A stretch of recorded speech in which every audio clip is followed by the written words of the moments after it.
today we are discussing episode 10 of the Dicely campaign. Links are in bio, watch out for spoilers, let's get going. Alright folks, episode 10. We thought we were gonna get somewhere today, but we moved an hour away from where we started. But we had plenty of good conversations along the way. So we start. Abe has just been resurrected by Valen after his fight with Lyco. We continue to discuss Abe's past. We know that Abe has kind of lived this cyclical devotion to Malden, but we learn from Valen that this perpetual servitude that Abe is in is perhaps a punishment for Abe defying Malden in the past. Valen also tells us about a man who has come by before and was making a lot of notes about Malden and about this religion, and that this man was collecting information for the Arknet, which is a faction that both Azaria and Elwyn are a part of, and their main headquarters are based out of Bralbar. Valen also tells Abe about an axe that he has wielded in a previous life, and kind of says that there's no point in Abe coming back to fight him again until we find that axe. So that's another quest for the books.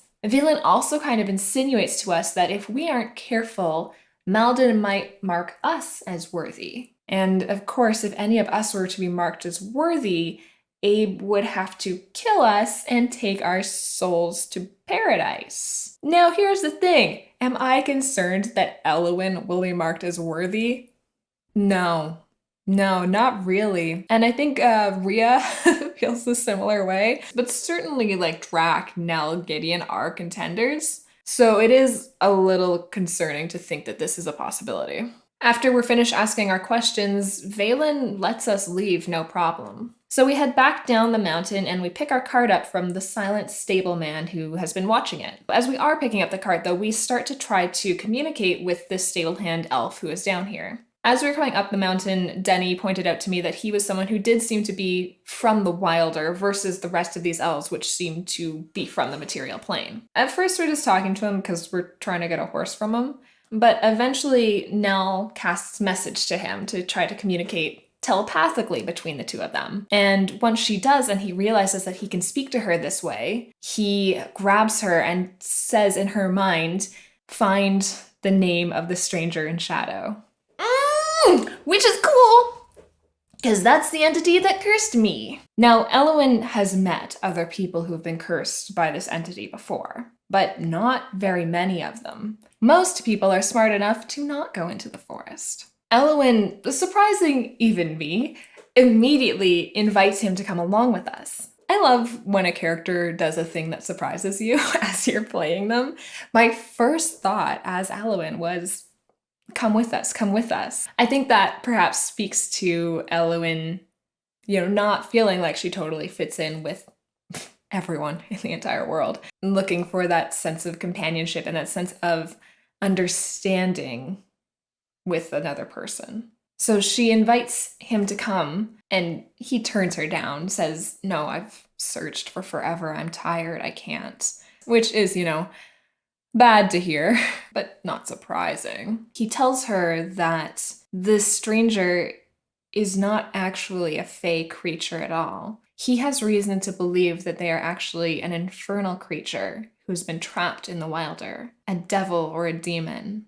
And that's certainly interesting. Elwyn spent her life looking for an archfey, trying to figure out where this creature originally came from and what their name is. Realizing now that we've been looking for the wrong creature the whole time is not great, but it does at least open up a whole new avenue of research to be done. It also starts to concern me with what exactly this creature is trying to get out of cursing people and what finding its name might actually mean.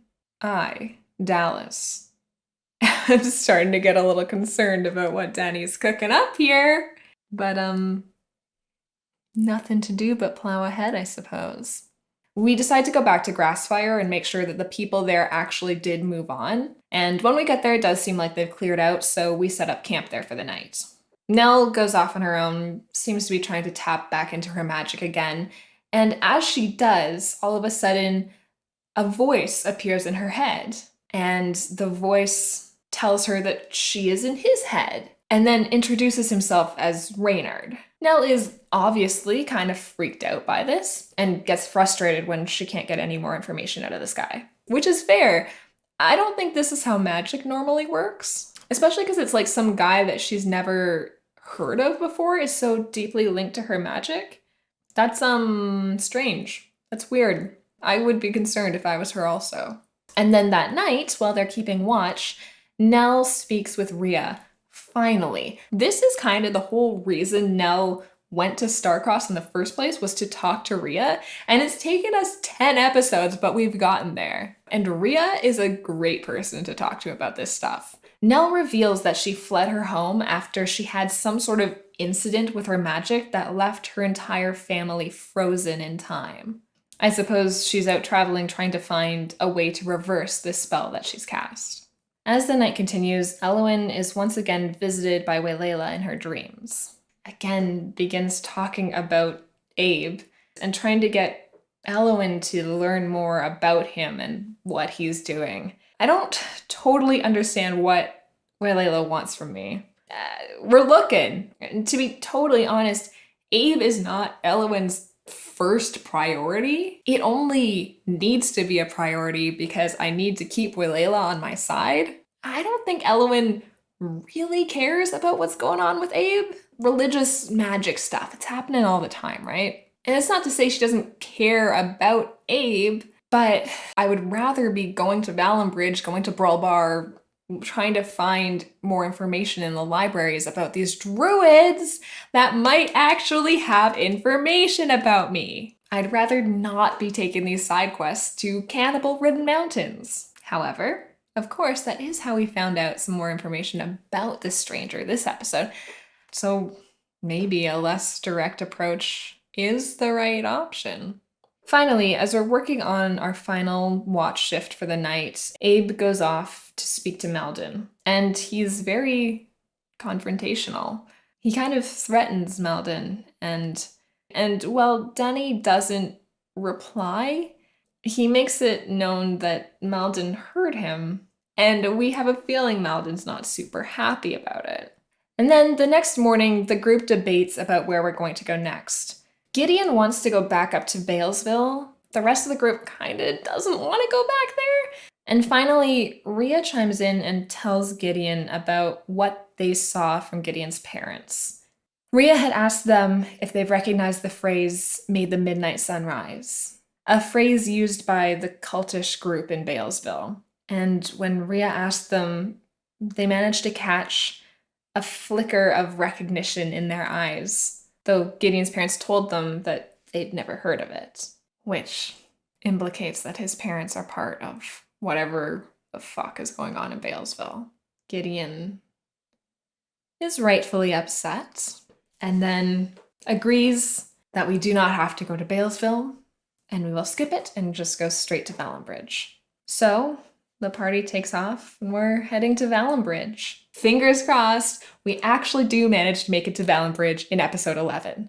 What could possibly stop us from getting there this time? Episode 11 will be going live September 11th at 6 p.m. ET on twitch.tv/DicelyDND. I also want to plug a new show that we have going on. Do you love Play Dicely and you wish new content came to you every week instead of every other week? Well, we have a new talkback session called Play Dicely After Party that will start to go live every other Saturday, alternating with the Play Dicely campaign. This is just a fun talkback session with the cast, where we discuss things that we can't discuss in character in the game, talk about our backstories, theorize, ask each other questions, and it's just supposed to be a chill time. If you have any specific questions that you want to hear about from us, you can DM me, you can join our Discord channel and let us know there. If you have questions, ask anybody. We'll get them where they need to go.